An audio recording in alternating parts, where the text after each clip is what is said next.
ठीक है, I think अब बेटर नज़र आ रहे हैं हम दोनों ही। हाँ जी, तो welcome to inculcate learning. Hello, नमस्कार। कैसा लग रहा है thank you. Priyanka?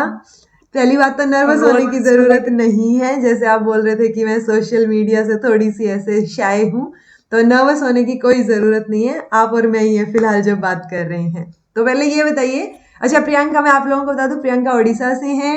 2 to 6 marks हैं इनके एजुकेशन में। फर्स्ट टाइम में इन्होंने जेआरएफ क्रैक किया है और बाकी ये खुद अपने मुंह से बताएंगे कि ये क्या करते हैं, कैसे इन्होंने तैयारी की। तो कैसा लग रहा है सबसे पहले? बहुत अच्छा लग रहा है मैडम। मुझे तो विश्वास भी नहीं हो रहा है कि मैं आपके साथ अब बात कर रही हूँ। अरे, आपने ऐसे अचीव किया है ना, तो बाकी लोगों को भी आपकी स्टोरी सुननी चाहिए, स्ट्रैटेजी सुननी चाहिए कि वर्किंग वुमेन होने के साथ साथ भी कैसे जो है फर्स्ट अटेम्प्ट में जेआरएफ क्लियर हो सकता है। तो बाकी मेहनत करके और ज्यादा मेहनत करके तो कर ही सकते हैं बाकी। तो कैसी फीलिंग है फिलहाल, नेट रिजल्ट आया तब से? बहुत अच्छा लग रहा है मैडम। मुझे तो मतलब मैं सोच नहीं रही थी कि सोच पा नहीं रही थी कि एक मैंने एक बार में मेरा क्लियर हो जाएगा। हाँ, फर्स्ट टाइम में सब लोग ऐसे सोचते हैं ना कि चलो दे के आते हैं, देखते हैं। हाँ, मैं तो मतलब क्या बोलूं, मैं तो बैकग्राउंड चेंज की मैम, साइंस से एजुकेशन में आई। फिर तो 2022 में मेरा जॉब हो गया मैडम, पीजीटी फिजिक्स। तो ओके। फिर उसके बाद वर्क प्रेशर में मैं एमएड करना चाहती थी, फिर नहीं हो पाई। तो डिस्टेंस में तो नहीं हुआ, इग्नो में नहीं है, फिर रेगुलर में नहीं कर सकती। तो राइट। इसलिए मैं एमए एजुकेशन में ज्वाइन की मैम। तो पहले ही मतलब आपके वजह से ही मैं इस जीत हासिल कर पाई हूँ, इसीलिए very much thank you ma'am.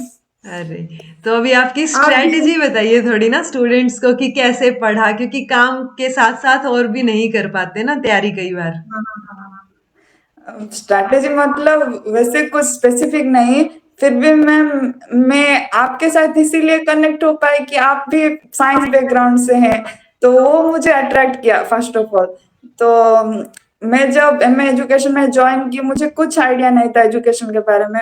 मैं बस बीएड में, वो भी कोरोना टाइम में बीएड परस्यू की। तो बीएड के बाद हमारे स्टेट गवर्नमेंट के ओटेट, ओस्टेट, सीटेट, इस कॉम्पिटेटिव एग्जाम की वजह से मैं कुछ एजुकेशन के बारे में मुझे पता चला। फिर बीएड हो गया। फिर उसके बाद एमए एजुकेशन में मैं जब एंट्री की, फिर मैं नेट ही मेरा मेन गोल था मैडम। फिर मैं, आप जैसे बोलते हैं, फर्स्ट हार्ड कॉपी में डाउनलोड की, सिलेबस। सॉफ्ट कॉपी डाउनलोड, हाँ, प्रिंट आउट निकाली। फिर मैच की टॉपिक्स, कौन कौन से सिलेबस के साथ मैच हुआ। उसके बाद मैं आपके मैराथन सेशंस देखी। फिर मैराथन सेशंस मेन कारण है मैम जो मुझे बहुत हेल्प की, क्योंकि मैराथन एक टाइप के क्या ओवरऑल आइडिया देता है। हम्म। वो बेस बनाता है मैराथन सेशंस। सो मैराथन देखने के बाद मुझे आइडिया आ गया किस फील्ड में मुझे नॉलेज है, किस में मुझे इम्प्रूव करना है। फिर उसके बाद मैं एक एक टॉपिक चुन चुन के फिर डेप्थ रिसर्च की, फिर बुक्स पढ़ी, तैयारी की। फिर एग्जाम इजी था मैडम, मुझे पता नहीं, जब मैं दे के आई, मैं फॉर्म भरने से पहले ही सोच रही थी मैं एग्जाम दूं या ना दूं। फिर सबने बोले सिलेबस चेंज होगा, तो नेक्स्ट साल कैसे होगा 2024 में, वो मुझे पता नहीं था। तो उसके वजह से जाके दे के आती हूँ, फिर क्या होगा देखते हैं। देखते हैं। इस माइंडसेट में मैं एग्जाम देने गई। एग्जाम सेंटर भी पास में ही था, इसीलिए एक दिन सीएल लेके चली गई एग्जाम देने, किसी को कुछ बताया नहीं स्कूल में। अच्छा, मुझे एक्चुअली सांस नहीं हो रहा था मैम, इग्नो डिस्टेंस में करके मैं कैसे क्रैक करूंगी नेट। कि क्लासेस भी फिर नहीं लग रही हैं, कोई पढ़ा भी नहीं रहा हाँ, है। हाँ, वो जो ये गवर्नमेंट एग्जाम होता है ना इग्नो के, उसके वजह से मैं थोड़ी बहुत वो बुक्स फर्स्ट ईयर की वो फिनिश की थी।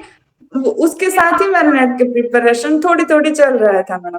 पेपर वन में मुझे कुछ प्रॉब्लम वैसे नहीं हुई, मैं स्पेसिफिक कुछ बुक्स रिफर नहीं की थी, क्योंकि मैथ तो थोड़ा बहुत अच्छा था। फिर वो पेपर वन के वजह से मुझे कुछ मतलब डिफिकल्टी नहीं आई। वो हायर एजुकेशन वाला पार्ट और फिर वो logic, Indian logic, western logic, वो वाला नया पोर्शन लगा। फिर पेपर टू के लिए मैं बीएड में जो था, पियाजे, Vygotsky, of theory, learning theories, वो तो पहले से ही पता था। फिर वो फिलोसॉफी वाला पार्ट, सांख्य फिलोसॉफी, वेदांत, वो सब नया था मैडम मेरे लिए। तो उसके लिए मैं आपके वीडियोस बहुत बार देखी हूँ मैडम, वो नोट्स भी बनाई हूँ। फिर मतलब बहुत कुछ तो नहीं बना पाई टाइम कंस्ट्रेंट के वजह से, लेकिन जो जो मुझे इम्पोर्टेंट लगा तो मैं वीडियो पॉज करके वो नोट्स बनाई थी मैं। फिर ऐसे ही हो गया मैडम मुझे तो, मतलब नेट हो जाएगा वो कॉन्फिडेंस तो था, इतना तो मुझे पता है। मैं पीओआई की भी प्रैक्टिस करने के लिए मुझे उतना टाइम नहीं मिला मैम। मैं थोड़ी बहुत ही प्रैक्टिस करके गई थी, मैं तो बोल रही हूँ ना, देखने के लिए बस गई थी मैं एग्जाम हॉल। फिर वो एक एक हो गया, मुझे कॉन्फिडेंस बढ़ने लगा, ये तो इजी आ रहा है, हो जाएगा शायद। तो मैं नेट के लिए ही नेट हो जाएगा तो बहुत है, वो मेरे मन में था। लेकिन वो जेआरएफ हो गया, वो और भी ऐसे अनबिलीवेबल है, सोने पे सच में सुहागा, सदमा में। बोनस पॉइंट मिल गया आपको जेआरएफ तो। सो बेसिकली ऐसे कई बार ना हम बोल देते हैं कि हमने ज्यादा कुछ पढ़ा नहीं था वाली सिचुएशन, लेकिन जो बीएड में या जो पहले से थोड़ा बेस बना हुआ होता है ना, अगर वो हाँ स्ट्रोंग बना है फिर कोई दिक्कत आती नहीं है स्पेसिफिकली नेट जेआरएफ में, राइट? मैडम, जॉब के लिए तो वो सीटेट, ओस्टेट, ओटेट, इसीलिए तो मैं बहुत अच्छे से तैयारी की थी ना, वो शायद मुझे बहुत हेल्प किया, राइट। इसीलिए एक बार में हो गया। मुझे जॉब हम्म। लग रहा है। हाँ, क्योंकि कई बार मैं भी कई बार बोल देती हूँ कि मैंने रिवाइज भी नहीं किया है, मैं ऐसे ही जा रही हूँ आप हाँ लोगों के साथ, लेकिन आप लोगों को पढ़ाते टाइम तो मैंने फिर भी पढ़ा था ना, उस टाइम पे तो ध्यान से पढ़ के वीडियो बनाई थी। तो वो कहीं ना कहीं तो दिमाग में रहता है जब आप दूसरे को समझा रहे होते हो उस बेसिस पे तो हाँ, कई बार हम सभी बोल देते हैं कि अरे ऐसे ही हो गया, पढ़ के भी नहीं गए थे। बट वो कहीं ना कहीं वो जो डेली लाइफ में हम चीजें सीख रहे होते हैं, नॉलेज होती है, वो ज्यादा हेल्प करती है आई थिंक कई बार, मुझे राइट? एजुकेशन में इंटरेस्ट था मैडम, इसीलिए मुझे थोड़ी बहुत वो फायदा में रही मैं राइट, राइट। तो वो पहले से। वही यहाँ से इनकी स्टोरी से इतना तो एटलीस्ट सीखने को मिलता है कि अगर इंटरेस्ट है तो फिर टाइम अपने आप निकल जाता है, थोड़ा बहुत, और उस हिसाब से आप चीजें परस्यू कर सकते हो। अदरवाइज आपकी ऑलरेडी जॉब लग चुकी थी तो कोई पॉइंट नहीं था। बहुत सारे स्टूडेंट्स तो ये होता है ठीक है नौकरी लग गई, क्या जरूरत है, और चल रही है चीजें, अच्छी खासी सैलरी मिल रही है। पढ़ाई तो जिंदगी भर चलती रहेगी मैम, वो नौकरी तो बस एक क्या, मैंने स्टेपिंग स्टोन है राइट, मेरे हाँ, लिए। ये चीज सबको समझनी पड़ेगी कि पढ़ाई तो लाइफ टाइम चलती है, सीखना पड़ेगा। अदरवाइज ये पीजीटी फिजिक्स हैं आप, राइट? तो पहले उसका भी तो लेसन प्रिपेयर करने होते होंगे ना जाने हाँ से पहले, वो पढ़ना, उसके साथ साथ फिर ये वाला पढ़ के।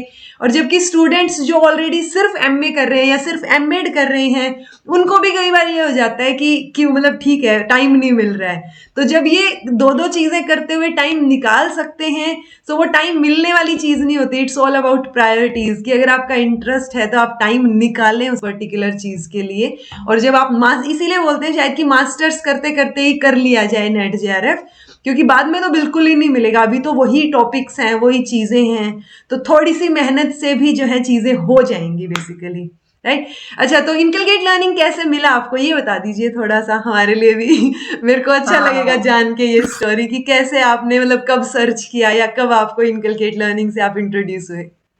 हाँ मैम, बोलूंगी इनकलकेट लर्निंग के बारे में बोलने में तो क्या, बहुत इम्पोर्टेंट है वो मेरे मेरे लिए। मुझे पहले से मैडम टीचर एजुकेटर बनना था, क्यों मुझे पता नहीं, लेकिन मैं एक छोटी सी स्टोरी बताऊंगी। मैं नवोदय में पढ़ती थी मैम, तो प्लस टू तक नवोदय में थी। तो हमारे स्कूल के प्रिंसिपल सर के नेम प्लेट में एमएससी एमएड लिखा हुआ था। तो ओके। वहां से मुझे क्या, मुझे भी सर की तरह एमएससी एमएड करना है, वो मन में था मैडम कहीं ना कहीं। तो इसीलिए मैं एमएससी बीएड करने के बाद एमएड परस्यू नहीं कर पाई, तो रेगुलर एम में नहीं तो एजुकेशन में डिस्टेंस में जाए। नहीं था। तो इसीलिए मैं एमए एजुकेशन में ज्वाइन की। फिर एमएससी एमएड करने के बाद एमए, आप एक वीडियो में बोले थे ma'am, MSc, sorry, MA education and MAD, MEd क्या सेम थे, nearly same. Almost nearly so same है, राइट? हाँ, नियरली सेम, नॉट एग्जैक्टली। तो वहीं से हाँ ये एक रास्ता है मुझे क्या टीचर एजुकेटर बनने के लिए, वो मेरे मन में था। फिर एमए एजुकेशन तो कर दूंगी, लेकिन नेट अगर पास नहीं की तो कुछ वैल्यू नहीं है। तो हम्म। इसीलिए मैं सोची सेकेंड ईयर में पता नहीं क्या होगा, फिर स्कूल का प्रेशर। हमारे यहाँ मैडम हमारे स्कूल के फर्स्ट बैच है +2 हम्म। सेकेंड ईयर, तो ओके। वहां भी टाइम जाएगा, फोकस वहां रहेगा। तो इसीलिए फर्स्ट ईयर ही मुझे क्या थोड़ी फ्री मिली थी। अगर अब हो गया तो हो गया, फिर 2024 में सिलेबस चेंज होगा, मैं टाइम दे पाऊंगी या नहीं, वो मेरे मन में था। इसीलिए मैं सोच के गई थी अब हो जाएगा तो अच्छा रहेगा। नेट चले, जीआरएफ नहीं पता क्या होगा, मुझे तो पता नहीं मैं रिसर्च कर पाऊंगी कि नहीं मैम। तो हम्म। नेट अगर हो जाएगा तो मेरे क्या एक टीचर एजुकेटर के लिए मिनिमम क्वालिफिकेशन तो हो क्वालिफिकेशन हो जाएगा, वो जाएगा, मेरे राइट। मन में था मैडम। फिर मैं ऐसे ही जब ज्वाइन की, नेट तो मेरा प्रायोरिटी था, तो मैं सर्च की। फिर आपके वीडियोस आए, मुझे अच्छा लगा पहले दिन से ही मैम। मैं आपके टीचिंग से क्या कंफर्टेबल हो गई, मुझे कुछ नहीं लगा, मुझे ज्यादा स्पीड नहीं लगा, स्लो नहीं लगा, मुझे अच्छा लगा मैडम। और फिर आपके एक पॉइंट बहुत अच्छा है, आप पॉइंट टू पॉइंट बताते हैं, वो टाइम वेस्ट नहीं होता हमारे लिए। फिर एक ही जगह हर टॉपिक के मतलब हर टॉपिक एक क्या बोलूं मैं हर एक मतलब टॉपिक की वीडियो ऑर्गेनाइज आपको ऑनलाइन मिल रही थी। ऑर्गेनाइज्ड वे में था, वो इम्पोर्टेंट था मैम। हमें बहुत ज्यादा रिसर्च नहीं करना पड़ा, वो सिलेबस के तरह आपकी वीडियो ऑलरेडी अरेंज हुआ था मैराथन की वजह से, या फिर जो भी टॉपिक हम सर्च करेंगे वो मिल जाएगा आपकी वीडियो से, वो बात बहुत अच्छी लगी मैम। फिर आप भी साइंस बैकग्राउंड से, वो कहीं ना कहीं तो रिलेट किया हाँ, ये हमें। काफ़ी स्टूडेंट्स का मैंने देखा है, जो मैंने इससे पहले कल जो मतलब अभी कल जो इंटरव्यू डला, उसमें भी 238 मार्क्स हैं जीत के। तो उनका जब लिया वो भी केमिस्ट्री से ही हैं, तो शायद उन्होंने भी वहाँ से कनेक्ट किया होगा मुझे लगता है। तो साइंस टू साइंस वाले ज़्यादा कनेक्ट कर पा रहे हैं कि ठीक है, समझ भी आ रहा है, प्रॉपर हिंदी में भी नहीं चाहिए लिखा हुआ, इंग्लिश में नोट्स हैं, सो वो चीज़ थोड़ी सी कंफर्टेबल कर देती है काफ़ी कहीं ना स्टूडेंट्स कहीं को। मन में डर रहता है मैडम, साइंस से जब बैकग्राउंड हम चेंज करते हैं तो हम कर पाएंगे कि नहीं, वो डर राइट। मन में रहता है। फिर आप जैसे लोगों को हम जब देखते हैं ना कहीं इंस्पायर होते हैं हम हाँ कि मैडम ये लोग। कर सकते हैं ये तो हम भी कर ही लेंगे। आप नहीं कर सकते। मैम एक बात बोलूं तो मुझे आपसे मतलब बात करने का बहुत मन था, जब रिजल्ट आया तो मैं बहुत खुश हुई। लेकिन यूट्यूब में कमेंट्स में क्या लिखती मैं, लिखी भी मैं, मेरा हो गया थैंक यू मैम, आप भी कमेंट किए शायद। लेकिन जब आप कम्युनिटी पोस्ट में डाले कि मुझे ईमेल कीजिए जिन जिन का हो गया, तो मुझे बहुत खुशी हुआ। मैं कमेंट कर दी मैं, फिर आपके साथ बात करने का मौका मिला। अभी तक मुझे विश्वास नहीं हो रहा है, मैं जिनसे पढ़ रही थी, जिनसे इंस्पायर हुई थी, हाँ। उनसे मैं बात कर रही हूँ। नहीं, ये हमारे लिए भी खुशकिस्मती है, और आप लोगों का मतलब जब आप लोग करते हैं कुछ और बोलते हैं कि हाँ इनसे पढ़ा था थोड़ा सा, तो वो हमारे लिए भी एक प्राउड मोमेंट होता है, मेरे लिए भी, कि अच्छा लगता है। और फिर ये भी लगता है कि कहीं ना कहीं मतलब इट्स लाइक हरियाणा उड़ीसा बहुत दूर वाली सिचुएशन हो गई। उड़ीसा में है, मेरे फ्रेंड्स भी हैं, ठीक है, डॉक्टर दिए हैं एक, तो मैं वैसे कनेक्ट कर पाती हूँ। और उड़ीसा से पता नहीं कैसे कनेक्ट हो गई मैं, जब मैंने आप लोगों के ओपीएससी का या एसएसबी पीजीटी वाले काफी सारी चीजें पढ़ा दी, तो आई डोंट नो कैसे, वरना कई स्टूडेंट्स बोलते हैं कि आप हरियाणा से हो, उड़ीसा के लिए पढ़ा रहे हो, तो वो थोड़ा सा एक अलग कनेक्शन पता नहीं कैसे बन गया उड़ीसा से। इस 2-3 साल में बैक टू बैक बहुत वैकेंसी निकली है मैडम हम्म। उड़ीसा गवर्नमेंट की। तो हमें मैं भी देखती हूँ जब, तो उड़ीसा से बहुत बच्चे हैं जो हाँ। आपके वहां से पढ़े हैं, अच्छा लगता है। हाँ, मैं भी एक उड़ीसा टीचर वाला हूँ, होता जब है। स्टूडेंट्स कुछ अच्छा मार्क लाते हैं तो मुझे भी अच्छा लगता है, वो मैं फील कर सकती हूँ। एग्जैक्टली ये मैं मेरी मम्मी अगर फील स्टूडेंट करते थे को पहले, ये उनसे मैं सोच सुनती थी कि अच्छा लगता है ऐसे, बट अब मैं लिटरली 1-2 साल से मैं खुद फील कर पा रही हूँ कि जब मैं उठूं और मुझे सडनली रिजल्ट मिले और बच्चों के मेल्स मिले, तो वो एक अलग लेवल की फीलिंग होती है कि ओके, आपकी वजह से आपका थोड़ा भी कंट्रीब्यूशन अगर रहा है किसी की सक्सेस में, तो वो बहुत अच्छी फीलिंग होती है। बाकी डेफिनेटली मेहनत तो आपकी है, उसका क्रेडिट कोई आपसे नहीं छीन सकता। 50% स्टूडेंट के और 50% टीचर के होते हैं मैडम। अच्छे स्टूडेंट होने से क्या होगा, जब गाइडेंस अच्छे नहीं मिले तो, अगर गाइडेंस मिलेगा स्टूडेंट अच्छा नहीं होगा तो भी बात नहीं बनेगी। तो 50-50 मुझे पूछे तो मैं 50-50 ही बताऊंगी दोनों की कंट्रीब्यूशन में। Thank you so much. आप किस मैम स्ट्रेटेजी, मतलब आप कितना टाइम निकाल लेते थे पढ़ने के लिए स्पेसिफिकली? पढ़ने के लिए मतलब वैसे तो कुछ स्पेसिफिक टाइम नहीं है मैम, मैं बस सिलेबस को फोकस कर रही थी, मैं कितनी सिलेबस खत्म कर पाई। वो राइट, सांख्य आर्ट्स फिलोसफी पे वो फोकस नहीं था। हाँ मुझे नहीं पता था तो मैं उसके लिए ज्यादा वक्त दी।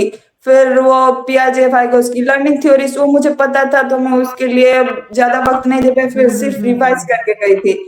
फिर रिसर्च पार्ट वो नया था, उसके लिए मुझे थोरोली पढ़ना पड़ा।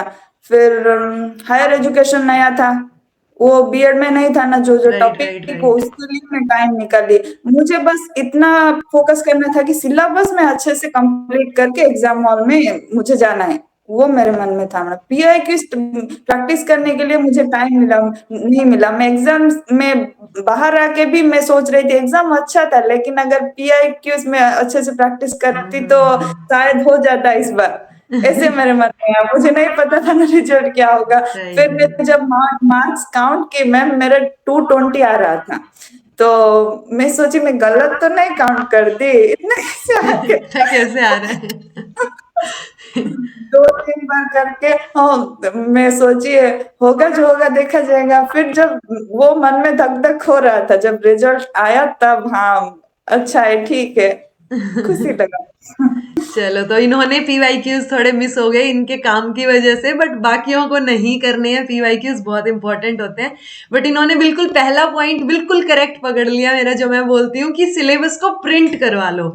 और ये चीज भी अच्छी है कि कई बार बच्चे पूछते हैं कितने घंटे पढ़े, तो वो घंटे की बजाय, आवर्स की बजाय, अगर आप सिलेबस पे फोकस करेंगे कि जितना भी टाइम लगे बस मुझे ये कंप्लीट करना है, क्योंकि आवर्स सबके लिए वेरी कर सकते हैं। मतलब किसी को 1 घंटे में वो काम कर सकता है, किसी को 2 घंटे लग सकते हैं। सो वो आवर्स पे या टाइम टेबल पे फोकस करने की बजाय जितनी देर आप टाइम दे पाए उतना दे के सिलेबस पे फोकस करें। और दूसरी चीज ये भी अच्छी बोली है प्रियंका ने कि जैसे वाइगोट्स की या जो चीजें आपको ऑलरेडी पता है, तो उन पे ज्यादा टाइम देने की बजाय जो जो नहीं पता, जो जो नए टॉपिक्स हैं, उनके ऊपर थोड़ा सा ज्यादा फोकस रहे तो वो बेटर रहेगा। बाकी ऑर्गेनाइज्ड वे में तो इनकलकेट लर्निंग की वीडियोस हैं ही, आप लोग आराम से देख सकते हैं और कर सकते हैं। मतलब कई बार स्टूडेंट्स ये पूछते हैं ना कि क्या सिर्फ मैराथन से नेट हो जाएगा या सिर्फ इन वीडियोस से जेआरएफ हो सकता है। सो वो एक एग्जाम्पल ये लोग हैं शायद। वो पर्सनलाइज सिचुएशन है मैम, वो डिफर करता है पर्सन टू पर्सन। मतलब क्वालिटी स्टडी करना है, मैं क्वांटिटी नहीं बोलूंगी, क्वालिटी स्टडी करना है। जितनी भी टाइम आप पढ़ोगे अच्छे से पढ़ना है। 2 घंटे के बाद अगर आप 2 घंटे पढ़ रहे हैं तो 2 घंटे के बाद मन में ये आना चाहिए मैं आज क्या क्या रिवाइज की। राइट वो एक राइट। बार अगर माइंड में प्रिंट हो जाएगा तो पढ़ना इजी हो जाएगा, आसान हो जाएगा। Agree agree. सो बिल्कुल सही बोला इन्होंने, और स्ट्रेटेजी भी इनकी सुनी ली है। अल्टीमेटली घूम फिर के बात आ रही है कि ऑलरेडी ऑर्गेनाइज्ड प्लेलिस्ट हैं, आप वो आराम से देख सकते हैं, कोई दिक्कत नहीं है, फ्री में है बिल्कुल। ठीक है, कहीं हाँ कोई पैसा नहीं देना है आपको।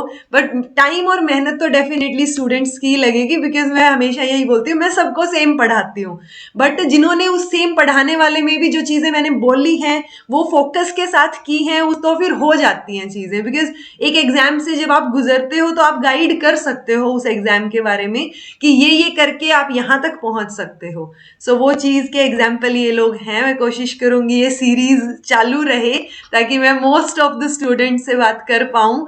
और सबके अलग अलग एक्सपीरियंस होते हैं, सबकी अलग अलग स्टोरी होती है। सो मतलब अलग अलग सर्कमस्टांसिस में जब ये लोग कर सकते हैं, जब मैंने किया था अपने टाइम पे भी, तो बाकी सब भी कर ही सकते हैं, क्योंकि सबकी अलग स्टोरी मुझे देखने को मिल रही है। कोई स्टूडेंट है, मतलब जैसे जीत है, वो हमेशा टॉपर रहा, उसने बीएड में टॉप किया। जब मैंने सिलेबस ये शुरू किया था चैनल तब से पढ़ रहा था वो, राइट।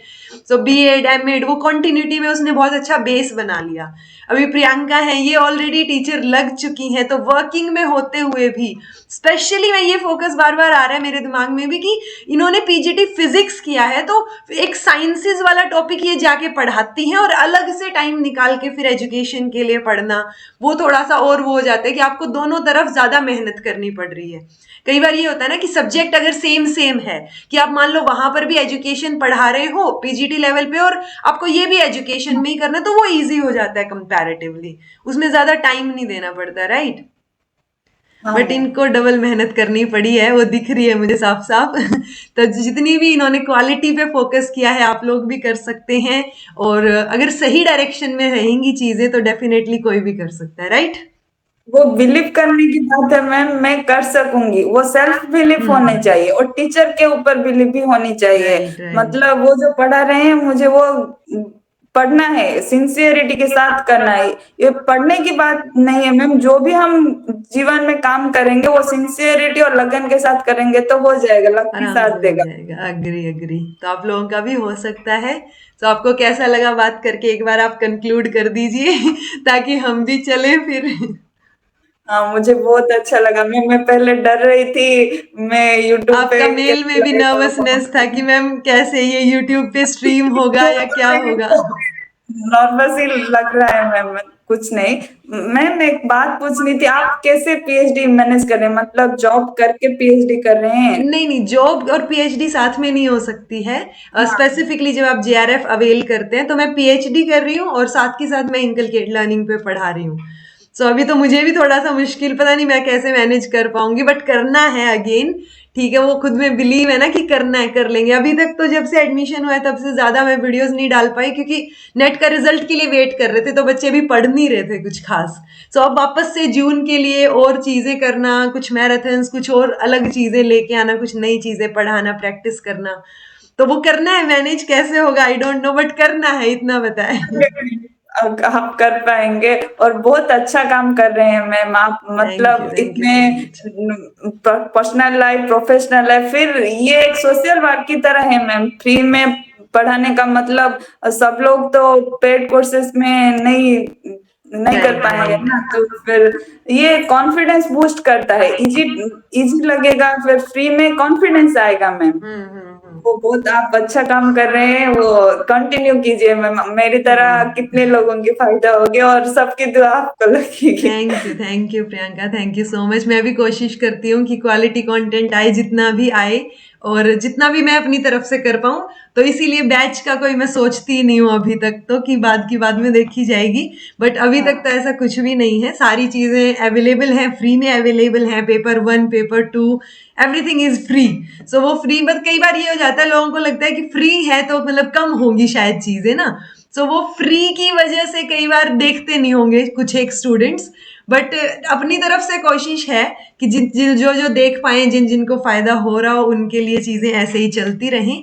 तो अपनी तरफ से छोटी सी कोशिश है, जो आगे भी डेफिनेटली जारी रहेगी। बहुत सारे स्टूडेंट्स भी कमेंट करते हैं मैम पेड मत कीजिएगा या किसी ऑर्गेनाइजेशन को ज्वाइन मत कीजिएगा, तो वो मैंने अभी तक भी नहीं किया है, एंड आगे भी कोशिश रहेगी कि ऐसा कुछ ना देखने को मिले आप लोगों को।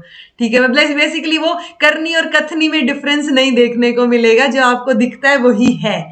ठीक है, बाकी thank you so much Priyanka, बहुत अच्छा लगा आपसे बात करके, और आई होप स्टूडेंट्स को भी कुछ ना कुछ इसमें से गेन करने को मिले, फायदा मिले कि वर्किंग वुमेन होगी जब ये कर सकती हैं तो कोई भी कर सकता है। ठीक है, आप लोग फुल टाइम स्टूडेंट होगे तो डेफिनेटली एक बार में कर सकते हैं जेआरएफ या नेट, और जिनका एक बार में ना हो वो बाद में भी कोशिश करते रहें, बिकॉज वो है ना, लिमिटेड है, किसी का होगा तो किसी का छूटेगा भी, तो उसमें हताश नहीं होना है, पर मेहनत तो आपको ही करनी पड़ेगी definitely, right. So thank you Priyanka, thank you so much, and आप लोगों का भी थैंक यू सो मच देखने के लिए इस वीडियो को। This was all about today, will see you in next video. Bye.